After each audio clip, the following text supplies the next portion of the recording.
Por que pessoas religiosas que acreditam em Deus, frequentam a igreja, ouvem sermões, fazem orações cristãs, também procuram curandeiros, benzedeiras, adivinhos e especialistas em magia? Essa pergunta é bem interessante. À primeira vista, alguém poderia responder de uma forma simples: elas acreditam em magia porque são ignorantes. Mas essa resposta ela é muito pobre, pobre demais para explicar a história. As pessoas não buscam magia apenas por curiosidade ou superstição vazia. Muitas vezes procuram a magia porque estavam com medo, porque estavam doentes, porque tinham perdido alguma coisa, porque se sentiam ameaçadas, porque não tinham acesso a médicos ou porque não sabiam explicar uma desgraça ou porque precisavam agir diante de um problema muito assim imediato, muito urgente. Em um mundo inseguro, a magia ela parece oferecer alguma forma de proteção. E é sobre isso que nós vamos falar na aula de hoje.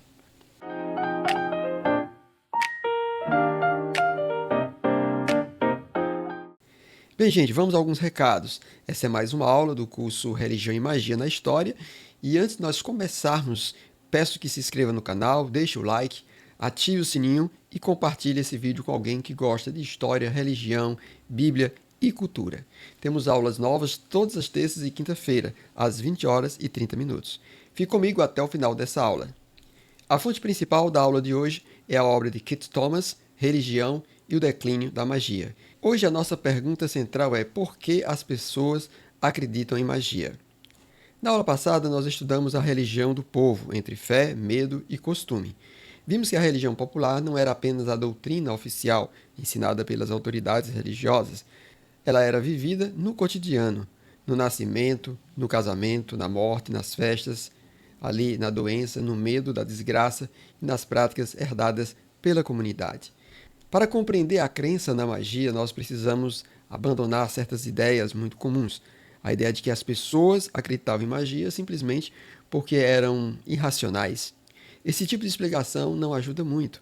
Ele cria uma distância confortável entre nós e o passado, como se fôssemos racionais e eles fossem ingênuos. Mas a tarefa do historiador não é ridicularizar os homens e as mulheres de outras épocas. A tarefa é compreender por que certas crenças pareciam plausíveis dentro de um determinado mundo. No século XVI, no século XVII, a vida era profundamente insegura. A doença podia surgir de repente, uma criança podia morrer rapidamente, uma mulher podia perder a vida no parto, e o animal podia adoecer e comprometer assim a sobrevivência da família.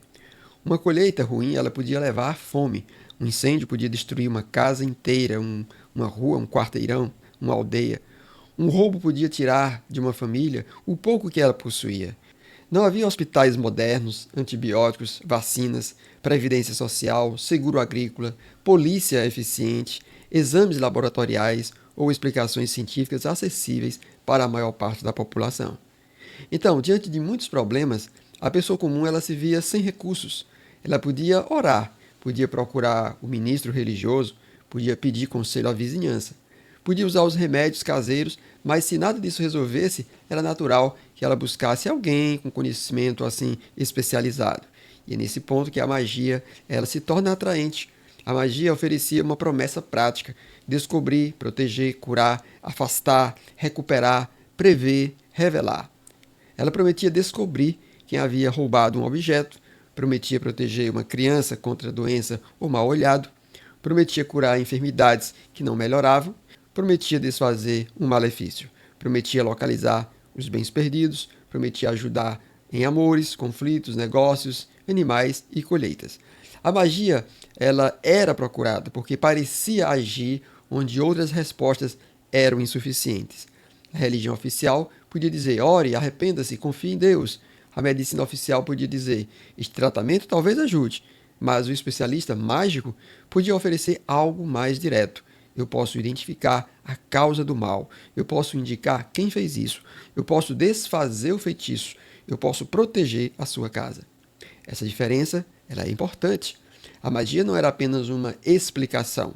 Era uma tentativa de intervenção. Ela não queria apenas responder por que isso aconteceu. Queria também responder o que eu posso fazer agora. Por isso a magia era tão ligada à vida diária. Ela não era apenas uma teoria sobre o mundo, sobre o invisível. Era uma prática para enfrentar problemas concretos. Uma família perdia uma vaca. Isso não era uma coisa pequena, um detalhe. Para uma família pobre, perder um animal podia significar fome, dívida, ruína. E se a vaca adoecesse, sem causa aparente? Alguém podia suspeitar de bruxaria. E se um objeto desaparecia, alguém podia procurar um adivinho. E se uma criança piorava, apesar das orações, os remédios, alguém podia recorrer a uma benzedeira ou curadeira. Nesse ambiente, pessoal, a magia, ela fazia sentido, porque ela respondia à situação de urgência. Talvez precisamos lembrar que o conhecimento médico daquele tempo era muito limitado. A medicina erudita existia, mas nem sempre estava ao alcance dos pobres. Médicos podiam ser caros, distantes ou pouco eficazes. Além disso, muitas doenças não tinham explicação clara. As pessoas recorriam às ervas, às vezes a práticas caseiras, parteiras, curandeiros, benzedores e especialistas populares. Esse mundo não separava de modo rígido remédio natural, oração e magia. Uma cura ela podia envolver ervas, rezas, gestos, palavras, sinais religiosos e fórmulas também herdadas. Para a pessoa que sofria, o mais importante era a possibilidade do alívio. A pergunta não era: isso pertence à medicina, à religião ou à magia? A pergunta não era assim. A pergunta era: isso pode ajudar? Então esse é o ponto central para nós entendermos o passado. A magia ela ganhava força porque respondia à ansiedade. Ela oferecia a sensação de que havia algum caminho quando a vida parecia muito bloqueada. Mas havia também outros motivos. A magia oferecia explicações pessoais para a desgraça. Hoje, quando alguém adoece, nós pensamos em vírus, bactérias, falamos no ambiente poluído, coisas assim, na alimentação, a idade, acidentes, fatores emocionais e muitas outras coisas. Mas naquele período, quando uma doença surgia de um modo estranho, quando um animal morria sem motivo aparente, quando uma criança definhava ou quando o leite secava, quando a manteiga não dava ponto, quando a colheita fracassava, a pergunta podia ser: quem fez isso? Então a desgraça era muitas vezes personalizada. Em vez de ser apenas uma fatalidade, ela podia ser resultado da ação de alguém. Um vizinho invejoso, uma mulher ressentida, um pobre rejeitado depois de pedir esmolas, uma pessoa de má fama, alguém com reputação suspeita. Essa maneira de pensar transforma os conflitos sociais em explicações mágicas. Uma briga entre vizinhos podia virar suspeita de feitiçaria. Sim. Uma recusa de ajuda podia ser seguida por uma desgraça, e então a comunidade via a ligação entre as duas coisas. Então, uma pessoa pobre, isolada, mal vista, ela podia ser associada a acontecimentos ruins. A magia, portanto, ela não explicava apenas a natureza, ela explicava as tensões sociais. Ela dava linguagem ao medo, à inveja, à culpa, ao ressentimento, à desconfiança. Por isso, a crença na magia estava ligada à vida comunitária. Em pequenas aldeias, todos se conheciam. A reputação, elas eram lembradas. As ofensas circulavam. As histórias eram repetidas. Uma palavra dita com raiva podia ser lembrada depois de uma desgraça. Uma ameaça feita por alguém podia ser interpretada como uma prova de um feitiço quando algo ruim acontecia. A magia, pessoal, criava conexões entre os acontecimentos. O problema é que essas conexões, elas nem sempre eram comprováveis. Mas para quem vivia naquela cultura, elas pareciam plausíveis. Se alguém brigou comigo ontem e hoje a minha criança adoeceu, será que há aí uma relação nisso? Se eu neguei comida a uma velha pobre e depois meu animal morreu, será que ela lançou algum feitiço? Se minha colheita fracassou enquanto a do vizinho prosperou, será que houve ali inveja, uma maldição envolvida? Então esse tipo de raciocínio fazia parte de uma cultura que o invisível era levado muito a sério. Além disso, pessoal, a magia oferecia uma vantagem psicológica. Ela tornava o sofrimento menos aleatório. O acaso ele é muito angustiante. Sofrer sem causa aparente é muito assustador. A magia, ela oferecia uma narrativa. Ela dizia: há uma causa escondida. E se há uma causa escondida, talvez haja também uma solução. A pessoa que acreditava na magia não estava simplesmente aceitando passivamente o sofrimento. Ela estava tentando recuperar algum controle. Se existe feitiço, talvez seja possível desfazer. Se existe malefício, talvez seja possível identificar o autor. E se existe mal olhado, talvez seja possível proteger a criança. Se existe sinal, talvez seja possível interpretá-lo. Se existe perigo oculto, talvez exista a defesa. Então a magia, ela sobreviveu porque dava às pessoas uma sensação de ação. Não era apenas crença, era resposta prática. Também precisamos notar, pessoal, que a magia e a religião não eram sempre inimigas na experiência popular. Muitas práticas mágicas usavam a linguagem cristã. Havia fórmulas como nomes sagrados, orações repetidas, sinais da cruz, referências bíblicas e invocação a Deus, a Cristo, ao Espírito Santo, a anjos ou a santos. Para as autoridades religiosas, isso podia ser grave superstição, mas para o povo, muitas vezes parecia apenas uma forma mais forte de oração ou de proteção. Então aqui está a fronteira confusa que estudaremos melhor em outras aulas, quando uma oração vira feitiço, quando uma bênção vira um encantamento, quando uma palavra religiosa passa a ser usada como uma técnica de controle. Por enquanto, basta perceber que o povo não vivia essas fronteiras com a mesma clareza dos teólogos. A religião oficial, ela buscava organizar. A magia popular buscava resolver. A crença na magia também era reforçada pelos relatos, histórias de curas, descobertas, punições, feitiços desfeitos, previsões cumpridas circulavam de boca em boca. Uma aldeia ela podia guardar por muito tempo a memória de um curandeiro famoso, de uma mulher acusada, de uma criança curada ou de um objeto encontrado por meio de adivinhação. A experiência narrada fortalecia a crença. Mesmo quando um ritual falhava, podia haver uma explicação. Talvez não tenha sido feito corretamente, talvez a pessoa não tivesse fé, talvez o mal fosse forte demais, talvez outro especialista fosse necessário. Quando parecia funcionar, o relato se espalhava. A magia vivia também de reputação. Um curandeiro conhecido, uma benzedeira respeitada ou um adivinho procurado não surgiram do nada.